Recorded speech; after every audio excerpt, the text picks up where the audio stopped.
12ஆம் நூற்றாண்டை சேர்ந்த கோவில் அப்படின்னு நமக்கு தெரிய வருது. பேரூர் புராணத்துல நம்ம கச்சியப்ப சுவாமிகளும் இதை பத்தி பேசியிருக்காரு. இந்த ஆதி மூலஸ்தானத்துல சுப்பிரமணியர், வள்ளி, தெய்வானை எல்லாருமே சுயம்பு வடிவில் இருக்காங்க. இந்த மூலஸ்தானத்துல இருக்கிற இந்த சிலையில பாத்தீங்கன்னா தெய்வானையை விட வள்ளியோட சிலை கொஞ்சம் பெருசா இருக்கிறது நம்மளால பார்க்க முடியும். நார்மலா அரச மரத்துக்கு கீழே விநாயகர் இருக்கிறத நம்ம பார்த்திருக்கோம். ஆனா இந்த இடத்துல பஞ்சமுக விநாயகர் அப்படிங்கிறது ரொம்ப ஸ்பெஷல். இது பஞ்சமுக விநாயகர் மட்டும் இல்ல, பஞ்ச விருட்ச விநாயகர்னு சொல்லுவோம். அங்க குதிரையில வந்து அந்த திருடர்களை வந்து பிடிச்சதா ஒரு கதை இருக்கு. அப்பப்பட்ட குளம்படி அப்படின்னு அது சொல்லப்படுது. ரொம்ப இன்ட்ரெஸ்டிங்கா இருக்குல்ல? அந்த குளம்படியும் நீங்க பார்க்கலாம் அங்க போகும்பொழுது. கட்டுமானத்தின் வலிமை, கட்டிடங்களின் பாதுகாப்பு, ஸ்ரீ துர்கா டிஎம்டி கம்பிகள்.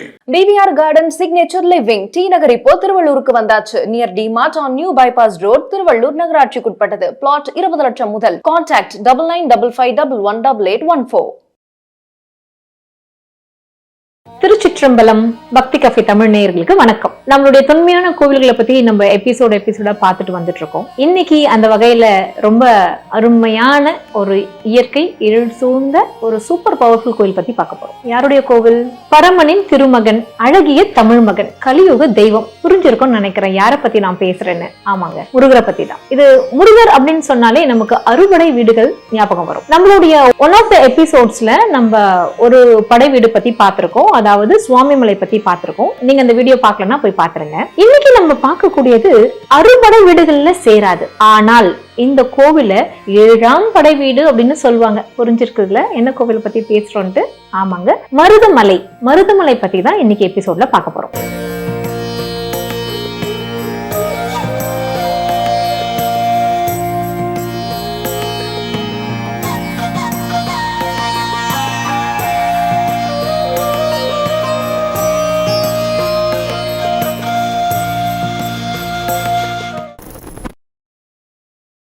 மருதமலை மாமணியே முருகையா அப்படின்ற பாட்டு எல்லாருக்கும் மனசுல நிக்கக்கூடிய ஒரு பாட்டு. இந்த மருதமலை இதோடைய மூலவர் தண்டாயுதபாணி, மருதாசலமூர்த்தி, சுப்பிரமணியர் அப்படின்ற அம்பாள், வள்ளி தெய்வானை. இந்த ஸ்தலத்தோடைய விருட்சம் மருத மரம். அண்ட் இதோட தீர்த்தம் மருத தீர்த்தம். எல்லாமே இது வந்து மருதத்தை சார்ந்த ஒரு விஷயம். அதான் இதோட பேர் மருதமலை.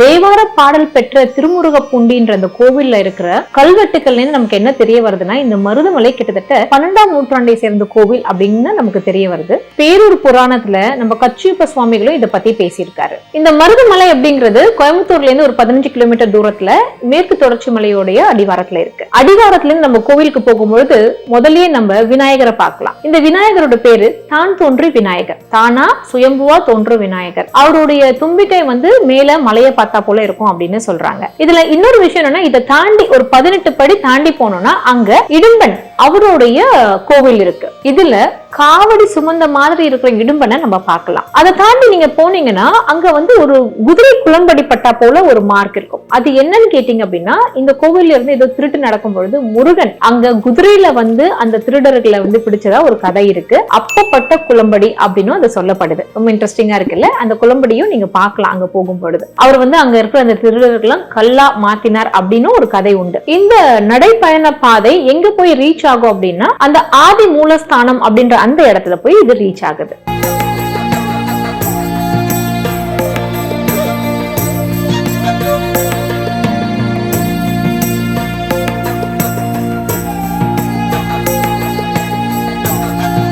இந்த ஆதி மூலஸ்தானத்துல சுப்பிரமணியர், வள்ளி, தெய்வானை எல்லாருமே சுயம்பு வடிவில் இருக்காங்க. இந்த மூலஸ்தானத்துல இருக்கிற இந்த சிலையில பாத்தீங்கன்னா தெய்வானையை விட வள்ளியோட சிலை கொஞ்சம் பெருசா இருக்கிறது நம்மளால பார்க்க முடியும். ராஜகோபுரத்தோட வழியில போகும்பொழுது நேரா நம்ம தண்டாயுதபாணி அவரோட சன்னதிக்கு போக முடியும். இந்த ராஜகோபுர வழியில நம்ம போகும்பொழுது அங்க ஒரு கல்லாலான ஒரு கொடிமரம், அப்புறம் ஒரு உலோகத்தாலான ஒரு கொடிமரம், மயில் வாகனம், அப்புறம் மயில் முகத்துல ஒரு குத்து விளக்கு, இதெல்லாம் நம்ம பார்க்கலாம். ரொம்ப இன்ட்ரெஸ்டிங்கா இருக்கும், ரொம்ப அழகா இருக்கும் இதெல்லாம் பார்க்கறதுக்கு.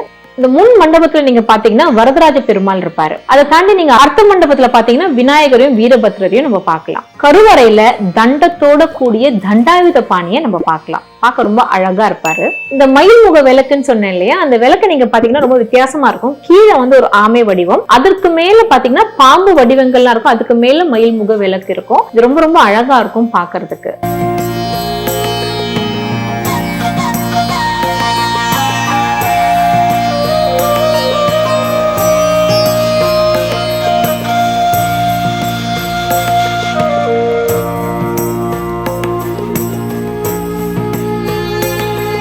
இது ஒரு தனிப்பட்ட முருகன் கோயிலா இருந்தாலும் இங்க வந்து ஒரு சோமஸ்கந்தன் வடிவம் அப்படின்னு சொல்லலாம். நீங்க பாத்தீங்கன்னா வலப்புறத்துல பட்டீஸ்வரரும் இடப்புறத்துல பாத்தீங்கன்னா மரகதாம்பிகையும் இருக்காங்க. அண்ட் மரகதாம்பிகையோடைய கோவிலுக்கு முன்னாடி நவகிரகங்களை நம்ம பார்க்கலாம். அண்ட் சுத்தி தட்சிணாமூர்த்தி, லிங்கோத்பவர், துர்கை இவங்களுக்கு எல்லாருக்குமே தனித்தனி சந்நிதிகள் இருக்கு. சோமஸ்கந்தர் வடிவம் அப்படின்னா சிவபெருமான் பார்வதியோட கூட இருக்கிற முருகப்பெருமான். நீங்க வெளிப்புறத்திலே பாத்தீங்க அப்படின்னு சொன்னீங்கன்னா இங்க மொத்தமாவே சோமஸ்கந்த ஸ்வரூபம் அப்படின்னு சொல்றாங்க. அதாவது வெள்ளியங்கிரி மலை சிவனாகவும் நீலிமலை பார்வதி தேவியாகவும் இந்த மருதமலை முருகப்பெருமானாகவும், அதாவது நேச்சுரலாவே அது அமைஞ்சிருக்கு அப்படிங்கிறது கேட்கவே ரொம்ப சந்தோஷமா இருக்கு. பார்க்க இன்னும் ரொம்ப பியூட்டிஃபுல்லா இருக்கும். அப்படியே அந்த வெஸ்டர்ன் காட்ஸ் தெரியும் உங்களுக்கு.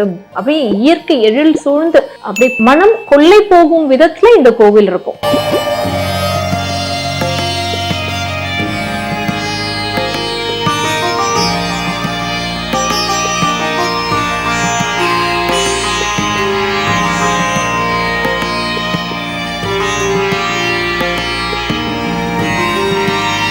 இதுல இன்னொரு முக்கியமான விஷயம் என்னன்னு கேட்டீங்கன்னா, நார்மலா அரச மரத்துக்கு கீழே விநாயகர் இருக்கிறத நம்ம பார்த்திருக்கோம். ஆனா இந்த இடத்துல பஞ்சமுக விநாயகர் அப்படிங்கிறது ரொம்ப ஸ்பெஷல். இது பஞ்சமுக விநாயகர் மட்டும் இல்ல, பஞ்ச விருட்ச விநாயகர்னு சொல்லுவோம். அதாவது 5 விருட்சங்கள் சேர்ந்து இருக்கிற மரத்தடியில அவர் இருக்காரு. அதாவது அரசு, அத்தி, வேம்பு, வன்னி, கொரக்கட்டை ஆகிய இந்த மரங்களோடைய கீழே அவர் இருக்கார். அதனாலதான் அவரை பஞ்ச விருட்ச விநாயகர், பஞ்சமுக விநாயகர் அப்படின்னு சொல்றோம். இங்க இன்னொரு பவர்ஃபுல்லான விஷயம் என்னன்னு கேட்டீங்கன்னா, நம்ம 18 சித்தர்கள்ல ஒருத்தரான பாம்பாட்டி சித்தர் இங்கு சில காலம் இருந்து தவம் பண்ணிருக்கார் அப்படின்னு நமக்கு தெரிய வருது. பாம்பாட்டி சித்தர் இருந்து தவம் பண்ண அந்த இடம் ஒரு குடவரை கோயிலா இருக்கு. அது உள்ள வந்து ஒரு பாம்பு மாதிரி ஒரு கல்லை நம்ம இன்னைக்கும் பார்க்க முடியும். என்ன சொல்றாங்கன்னா, முருகப்பெருமான் பாம்பாட்டி சித்தருக்கு பாம்பு ரூபத்துல வந்து காட்சி கொடுத்தாராமா. பாம்பாட்டி சித்தர் இங்கேயே வந்தார் அப்படின்னா நிறைய பாம்புகளை வச்சு அவர் நிறைய ஆராய்ச்சி பண்ணி நிறைய மருந்தெல்லாம் கண்டுபிடிச்சிட்டு இருந்திருக்காரு. அப்ப அவருடைய குரு என்ன சொல்லியிருக்கார், நீ வெளிப்புறம் இருக்கிற பாம்புகளை ஆராய்ச்சி பண்ணிட்டு இருக்க, உனக்குள்ள ஒரு பாம்பு இருக்கு, அதை நீ வந்து ஆராய்ச்சி பண்ணு, அதுக்குள்ள உனக்குள்ள நீ முழுகு அப்படின்னு சொல்லியிருக்காரு. அவர் எதை பத்தி சொன்னாரு,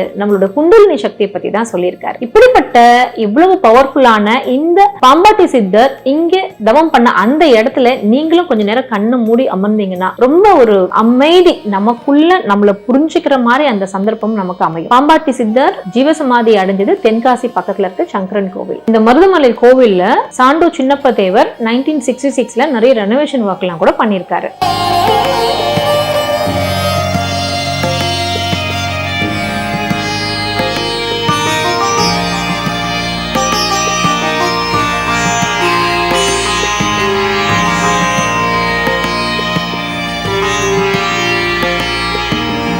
திருப்புகழ்ல நம்ம அருணகிரிநாதர் முருகனை பத்தி பாடியிருக்கார். அரவணை துயிலும் அரித்திரு மருகா அணி செய்யும் மருத மலையோனே அப்படின்னு திருப்புகழ்ல இந்த மருதமலையை பத்தி அருணகிரிநாதர் ரொம்ப அழகா பாடியிருக்கார். மருதமலைய மனசுல நினைக்கிறவங்க, அங்க போய் சாமியை கும்பிடுறவங்க, இல்ல இப்ப நான் சொல்றேன் நீங்க கேட்டுட்டு இருக்கீங்க பாத்தீங்களா, ஒருத்தவங்க சொல்ல இனிமையா அதை கேட்கறவங்க, இல்ல இந்த கோவிலுக்கு திருப்பணி செய்யறவங்க, இது மாதிரி எதுவா இருந்தாலும் அவங்க மனசுல நினைக்கிறதெல்லாம் நிறைவேறும் அப்படின்னு சொல்றாங்க. இவ்வளவு பெருமை மிக்க இந்த கோவில்ல எல்லா விழாக்களும் ரொம்ப விமரிசையா நடைபெறும். தைப்பூசம், கார்த்திகை, இது மாதிரி எல்லா விசேஷங்களும் ரொம்ப ரொம்ப விமரிசையா நடைபெறும். முருகனை கையெடுத்து கும்பிடுறவங்க எப்பவுமே கைவிடப்படுறதே இல்லை அப்படின்றது நம்ம எல்லாருக்குமே தெரிஞ்ச விஷயம். அப்படிப்பட்ட இந்த பெருமை மிகு மருதமலைக்கு யாரெல்லாம் போகணும் மெயினா அப்படின்னு சொன்னா, இந்த சொத்து பிரச்சனை, கடன் தொல்லை, தீராத நோய், தோல் பிரச்சனை, இதுக்கெல்லாம் கட்டாயம் நீங்க போக வேண்டிய இடம் மருதமலை. முருகர்னு சொன்னாலே நமக்கு அவருடைய அழகு, வீரம் அதெல்லாம் தான் தெரியும். ஆனா அது எவ்வளவு கருணையான ஒரு கடவுள் இல்லையா? அடியவர் இச்சையில்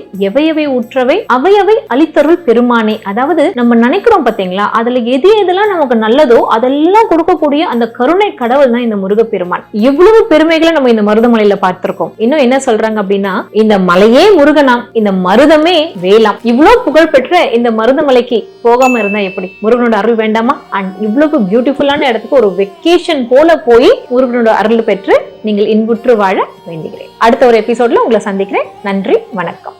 இந்த வீடியோ உங்களுக்கு பிடிச்சிருந்தா லைக் பண்ணுங்க, ஷேர் பண்ணுங்க, கமெண்ட் பண்ணுங்க. மறக்காம பெல் பட்டனை கிளிக் பண்ணிட்டு பக்தி கஃபே தமிழ் சேனலை சப்ஸ்கிரைப் பண்ணிடுங்க.